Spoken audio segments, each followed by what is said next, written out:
This is the Willpower Podcast, live at APTA CSM.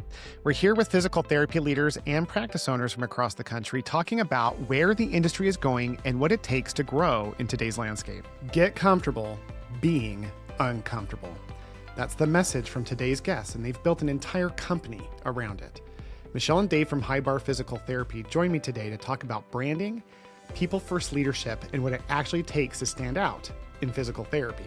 This is the kind of conversation that will make you think differently about your practice.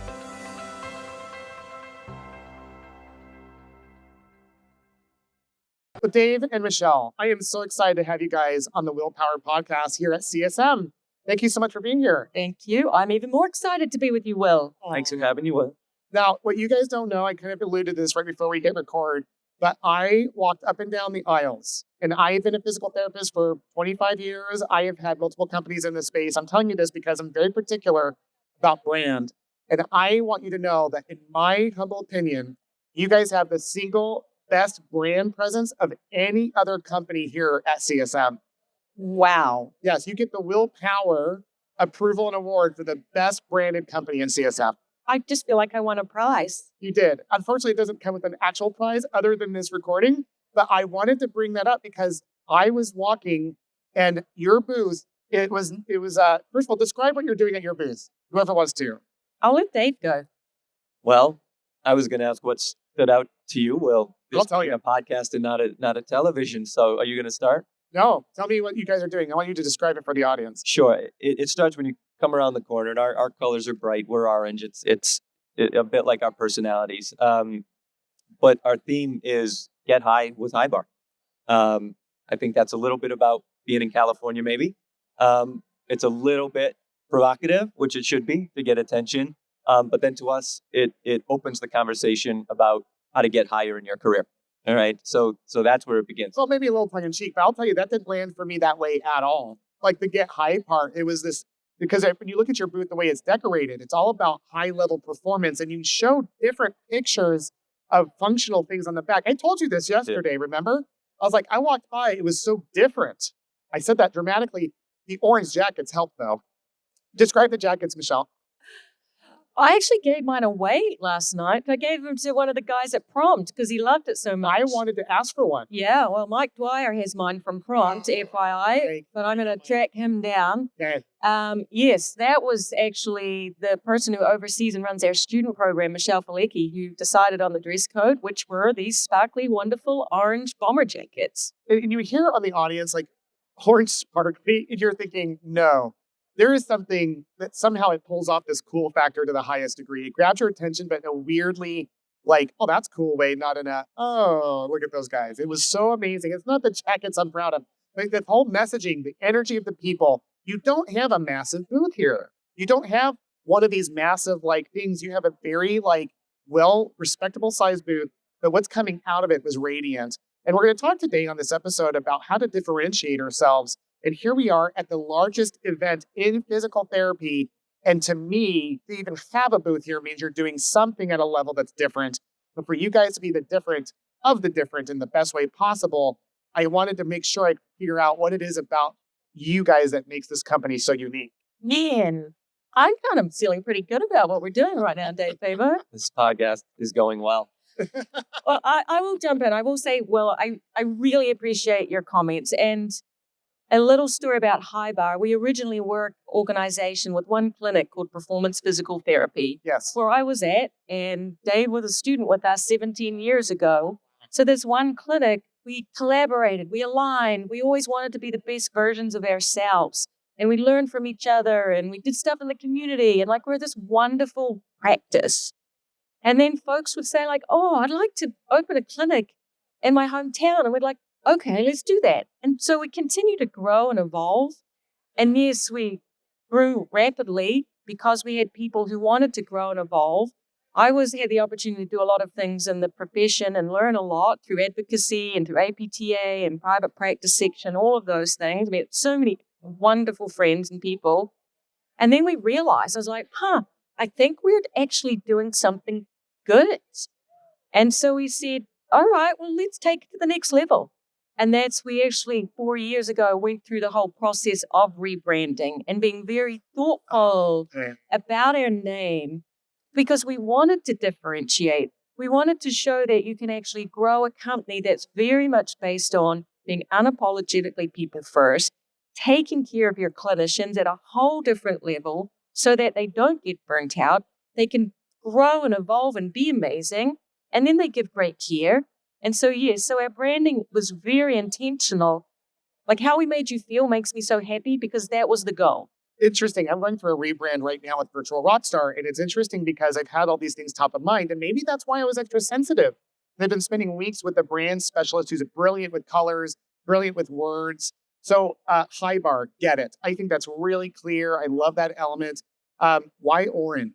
Because the orange, I feel like, is an essential part of this. And by the way, the audience might be bored, like, oh, who cares? Pay attention. Because if you're a PT student or a new grad who's trying to grow a personal brand, you should be. If you're not, this matters. If you're an existing company that is wondering why you're not grasping, your growth potential, this could be a part of that. And by the way, this is one of the things that make it fun as well. So what was it about the orange that was chosen? Do you guys remember? Yep. I mean, I spent a lot of time with some very interesting people learning about branding. It was a cool experience. We looked at lots of different colors and look around the exhibit hall. I didn't want to be the same as everyone else. And also oranges does bring you joy.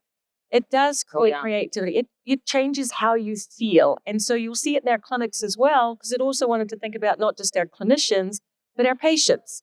How do you feel when you're on that healthcare journey, when you walk into a clinic? And we're not gaudy, everything's orange, but there's always like one orange wall or something. And so again, it's how colors. It's a reinforcement. Change your experience. Yeah, it's amazing to think about. Again, rock stars, as you're listening to this, the theme of this episode is being different. And by virtue of being different, we decommoditize, which commoditization is simply an economic term to describe how things become so similar that they start becoming less valuable. So for us to take a stand in the industry, for physical therapists to be different in healthcare, it's about being different. My favorite comedian is Steve Martin, and he had this quote, because he started out, he was very odd, how he'd put like a bow between his head. And like his whole comment was, I liked being different because by virtue of being different, I was already good because nothing could compare me to them. There's not a single business here that highlights orange the way that you guys do. And that's not the main thing. It's just an example of everything that you're doing from a branding perspective. And it's based on a culture you've already built. So this isn't like, you can start a brand and build towards that vision, but you already had the company. You more retro, am I saying that right? That you guys more like took what you learned and with where you wanted to go and connected that through the brand. I do. 100%. Well said. And it was a pause. It was a reflection to say we've grown for the past 15 or 20 years. And yet it also showed we were being intentional about where are we going the next 10, 15, 20 years. So it was a reset, essentially, to get our team excited. It actually was an exercise in revisiting our core values, doing it as a team, and knowing if everybody understands where we're at and are excited about the future following this, then we've done something that's better than just maintaining our baseline. Yeah, and it's hard to stand out in an industry that is highly commoditized. When I remember branding my old PT practice, a marketer and a brand developer told me, you only have to be 1 degree different than everyone else in physical therapy because it's so similar. Most people like, what makes you better? The most common answer is, oh, we give better care. Really? That's not the thing that makes us better. As we learn, the only 3 true differentiators in the business are to do it better, faster, or cheaper. So with insurance, we can't really do much around that. Faster, I would argue that as long as everyone's doing the best they can, they're going to have similar outcomes. I'm sure that could be controversial, but how to make things better. You guys are choosing to do being better through your culture. So let's talk about these revisited values that you mentioned. What would you guys say are some of the key values that you think are what separates Highbar from every other business out there and makes it like so that I visually come to you when I'm walking around? I'll jump in, and we created a structure around this process so we could be very clear that our values and our culture was definitely not a picture on the wall. Like it had to bleed through our organization. You'll feel it when you look at a job post. You'll see it when you're interviewed, when you're in the clinic. And you'll ask any of our clinicians, not ask them their values and how we expect people to be treated, they'll tell you what they are. So we have 4 key ones. First one is care deeply. Care deeply sounds good, but it's really about how you show up and behave. I am going to choose to trust you and know that you and I are always going to show up and be and act in ways that's going to help the other person. Right. I'm going to take your perspective. I'm going to listen, but I'm not going to listen just to be like, oh yeah, I'm listening to you. Well, you're awesome. I'm going to listen and I'm going to really try and understand you. So whether you're a colleague or an insurance company or a patient, that's what's caring. That's what it means to really care. It's almost like taking people's agency and making saying, hey, we here as a value, it's a rule for us that if you're going to be part of our culture, you have to use your agency to go that mile deep because you really do care on being present. Yeah. Lean in and be present. So that's the first one. The next one is grow forward. I love this one too. This one. Yeah, I do too. Grow forward, because he's always grow, get bigger. And I was like, growth is about movement and movement in a full direction. So as we grow, yes, we're going to do something called the toddling, which is practice at the top of the license. Continue to evolve yourself, not just clinically, but also as a person. Continue to grow. And so growth is evolution. Yeah. Rather than, we're just going to open more clinics. Absolutely. So again, and that's also about embracing change. People will say we don't like change, but we have to figure out how to move with that change and have agency own it about it so we can have a better future. And that's one of our other sort of results with that. When you truly grow forward, you can create a better future for more people. There's a result with that. For everyone's sake, so they'll get sick of listening to my accent, we're going to pass it over to Dave Pavao for the other two. Before we go to the other two, I got to say, recently I was listening to a video from Tony Robbins. He made this comment, which I believe in to some degree, it's not a lot of degree, about how the only way to find happiness in life is through growing or giving. And I would add the one that I thought he missed was gratitude. I think growing, giving, and gratitude are the 3 steps of being truly happy. So when you talk about growing forward, you're defining the word growth for me as a happiness principle, so that I'm not about expansion for expansion's sake, but intentional creation from a place of personal desire, so that we can become the best version. I love growing, growth forward. Yeah. Well, thank you. And so I agree with you. And so we've actually brought on other brands as we have evolved our practice, and they purchase other companies. Yep, but they have to be culturally aligned. And so some folks are always like, oh, you're growing too fast, you're growing. I'm like, we're not growing. We're growing forward and evolving and supporting so we can have a better future, but it's a journey. Yes, love it. Okay, David, let's hear about it. What are the next 2? That's a great jumping off point. Lead the way. Lead the way. It's about being innovative. It's about carving our own path.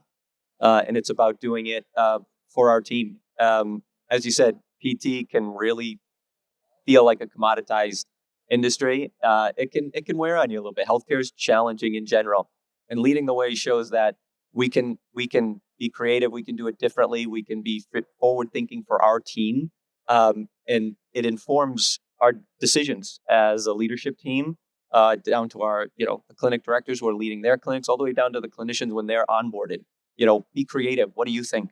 We're the type of organization that's very leadership forward, and people very quickly get used to having their questions answered with a question, which is, what do you think? Give me a few ideas. We don't have all the answers. As PTs, we learned that pretty early. And at every stage of your growth, that's still the case. So lead the way takes a little courage, makes you, bring stickers to CSM that say get high with Highbar.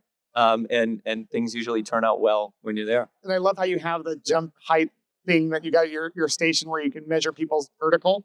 And so people are jumping high. And it's almost like this physical manifestation of what you're trying to implement culturally in their minds of we're helping you reach further heights, right? So I love that leadership concept. That's wonderful. We also know how PTs think, and a jump tester might as well be a magnet for PTs and students. We can't help it. They get competitive. They keep coming back. That one guy wouldn't go away. He kept jumping. I was like, at my age, I'd go once and go, okay. He was like, I can go more. I'm like, all right. That sounds like someone in a really kind of fun way to filter is someone that might be a good fit for you guys, because he wouldn't give up. He kept trying to go higher and higher. He loved that. So what's your last value? The last one's create joy. Create joy. Create joy.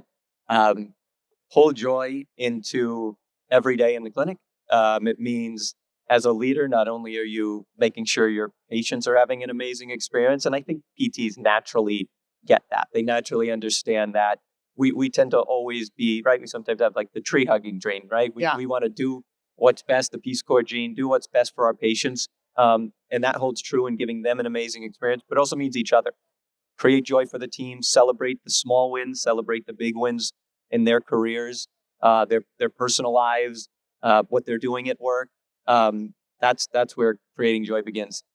Yeah, it's amazing for me because I have been around for a bit and I've seen the different stages of business over the years and I've had my own journey.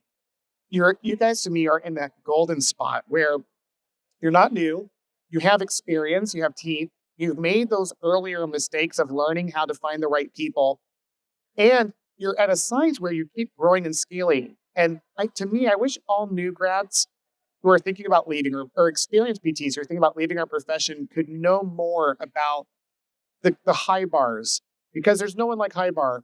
And over time, as people commit to these concepts, it sounds like it's the same rock stars because in a world where everything is insurance, there is a degree of control over how we can be different. So culture is where we differentiate, but cultures are different. Like if someone who would be a great fit for your great company could be for one of the other great companies out there, be a good fit for them, but not for you. So like if people knew there was multiple options and finding their right tribe was such a big thing, it would give people hope and make it to where they don't want to leave the industry. And I mean, again, I want to thank you, Will, because you're like so right. And it's one of the things that makes me really sad when you hear the stats of the folks leaving the industry overall. And I'm like, just pause and give it a chance. Like, find your tribe. Like, what a gift it is that we get to help people when we go to work. Yeah. Like, that's our job as physical therapists. Like, who gets to go and spend a day helping people, making them, empowering them to feel better, move freely, and live fully every single day? And the fact that it is hard work, but it's extremely rewarding, but you have to have the right environment because, of course, you'll get burned out. If you're considered just a number, if it's only about productivity, if it's just these things, yeah, of course you're going to get burned out. But as employers, and so I sort of believe very strongly as an employer that it is my responsibility to create an environment where clinicians, early professionals, and those that are seasoned can thrive. And I urge other employers and folks in academia and in leadership roles, like that's part of our responsibility. There's our responsibility is to make sure we provide the opportunities for people to thrive rather than saying, oh no, it's the next generation's fault. It's their fault for being burned out. I'm like, it's not their fault. Yeah. It's our fault because we've done a shitty job at providing the right opportunities for people to grow and thrive. So take some accountability for it and then do something about it.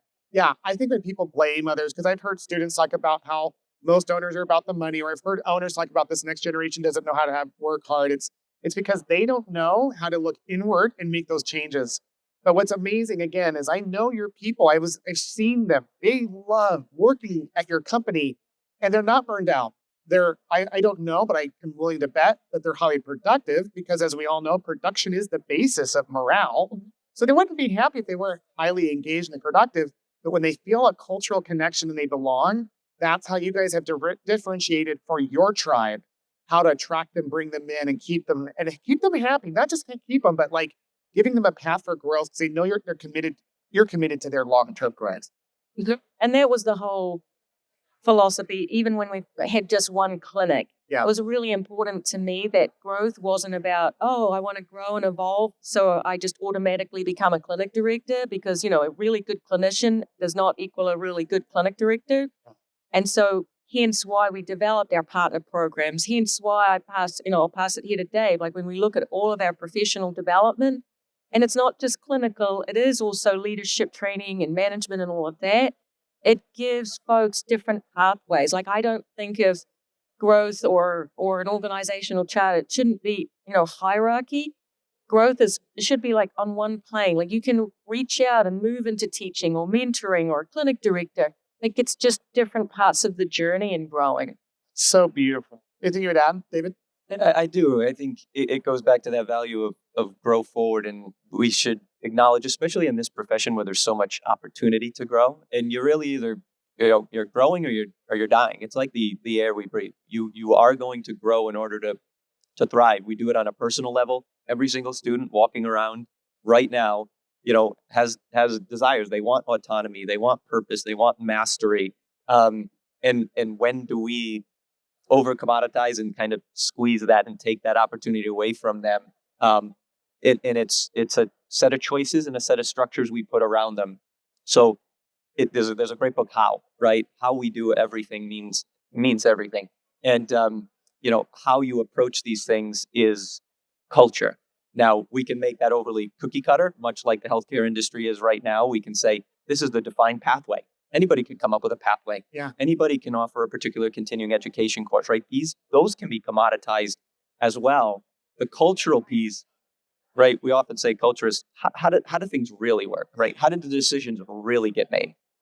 That's how you approach each employee, giving them the opportunity to grow in their own way. What about when you want something that doesn't even exist at this company? That's the culture we have. You're going to bring something up. You may want something we don't even have. How are we going to react to that? Because if we knew exactly what every person wanted, we'd all make the same pathway. Right. If every company here would offer the same pathway, the same continuing education, if that's all you wanted. Every single person is an N of one. We say we have roadmaps, not rule books, because people are going to zig, they're going to zag, people are going to lean out based on, maybe family needs, professionally, they're going to lean in at times. How does your culture adapt to that? That's leadership training. That's people training. That's values. You need the offerings. You need the professional development offerings as a baseline. But how you implement those, how you connect to people, that's the culture side. Love it, guys. Well, this has been such a phenomenal interview. Thank you so much for building what you've built. It's inspiring as someone who's been an appreciator of all things physical therapy to see a company, in my mind, stand out amongst a company of people who stand out. So how do people if people want to get a hold of you, how do they do it? Like if they want to learn more about the company, maybe it's a business owner wanting to learn more about cultural development or brand development, or a student or new grads like, yeah, I live in the California area. I want to come work for this company. How do they get a hold of you? Well, it's pretty easy to find us, highbarhealth.com. Highbarhealth.com. Yep, highbarhealth.com. I give you my cell phone. My name is Colette, and we've got our email addresses, which I'm sure we can attach here. Put that on our notes. Okay, we'll add that into notes. Great. I mean, we have a huge student program, so we're always offering, hey, come and do your student affiliations with us. So we have a very large, I think we had close to 80 to 90 physical therapy students come through and do their full affiliations last year. So we worked with, I can't even count how many schools we have worked with. 80 plus. Wow. There's a lot there. So love students. Love even people coming out and taking our professional development just to see what it's like, especially if you're not from the Northeast. Like I've offered my third floor in my house to many students in the last day, maybe a little too much, but I have. I said, come and stay, come and take a course, come and learn how to dry needle, come and visit a clinic. I don't even care if you don't want to work here one day, but what I want you to do is understand the different kinds of places there are to work and the right questions to ask. So if you end up somewhere else, it's fine. Yeah. But we're all on the same team. So yes, we're just, I want a better future. And you've given me such joy today in what you've said, because someone said to me once, what are you trying to do? What does success look like? And I said, we're trying to make a difference. We really are. And the moment someone from a state, we say Texas or California, raises their hands from the other side of the country and says, hey, what are they doing? And learns from that, I'm like, well, that's it. You just told me we did it. Exactly. So I can now go home and go to sleep.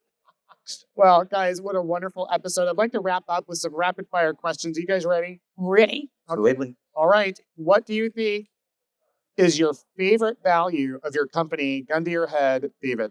Oh, grow forward. Always has been from day one. Growth, professional development. If we take care of our people, our people are our product. If we take care of them, then our patients will have the opportunity to grow forward too. But we are unapologetically people first, and grow forward, I think, of our team. I love that. What about you? Lead the way, because that means about being different, taking risks, having courage, trusting your team, all of that.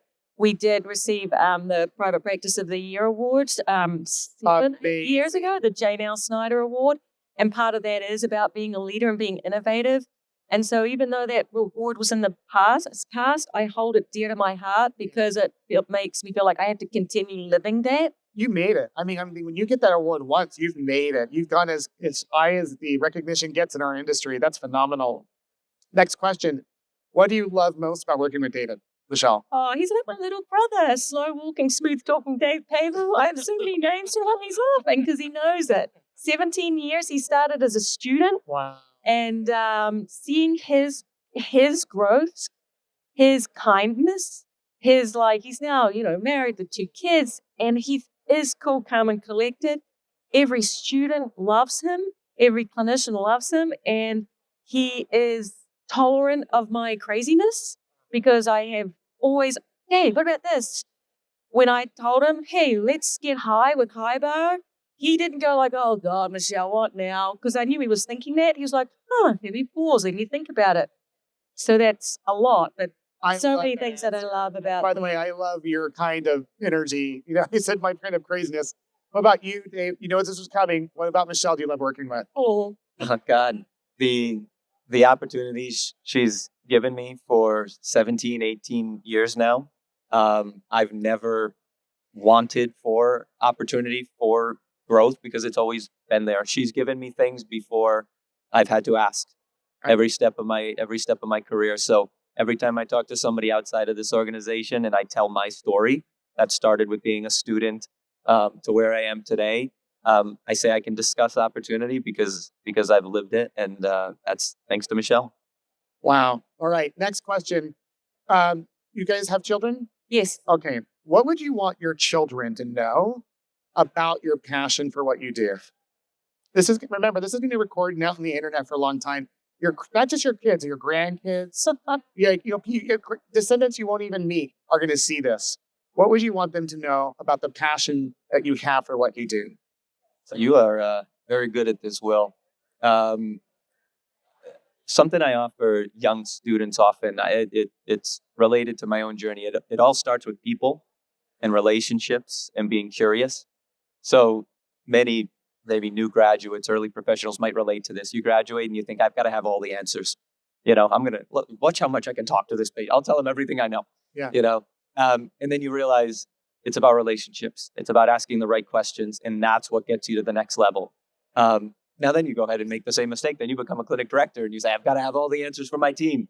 And then you pause and you realize, no, you're never going to have all the answers. It's about relationships. It's about asking the right questions. It's about learning. It's about a growth mindset. So my kids, Aiden and Grace, are 11 and 8.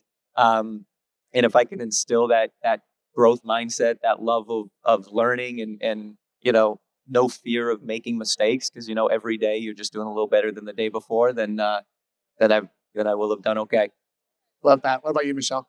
Well, how's this for a cute story? Dave is married to a woman named Michelle. Oh, very convenient. And he has a daughter called Grace, and I have a Grace as well. Oh. And I have a Jude. So Jude and Grace are both in college. I think they could probably answer this because they have watched my journey and they know how much I truly care and lean into our profession overall. I think they know that too because they've also seen me very comfortable with being uncomfortable. And so I hope that what I've displayed to them and their kids, but wait a few years, you guys, in case you're listening to this before you have children, not old enough to be a grandmother, is that get comfortable with being uncomfortable because it will you'll continue to grow and learn. And it's awesome. It's okay to feel uncomfortable. Embrace it. What a wonderful message. Guys, thank you so much for being on the show today. You're both phenomenal. And congratulations again on being a standout company for this whole event. Thank you. I appreciate it. All right, rock stars, that's it for today. I'm really grateful that we were able to stay together in this thing called different. Being different and leaning into the uncomfortable, as we learned, is the key of being better. And recognizing that it's not about being better in a way that makes other people worse, but as an industry being united in the fact that we can be different through our values and be better for our tribe so that we can be successful and rise the tide across the industry. So as always, thanks for watching. Remember to lead with love and never give up. Until next time.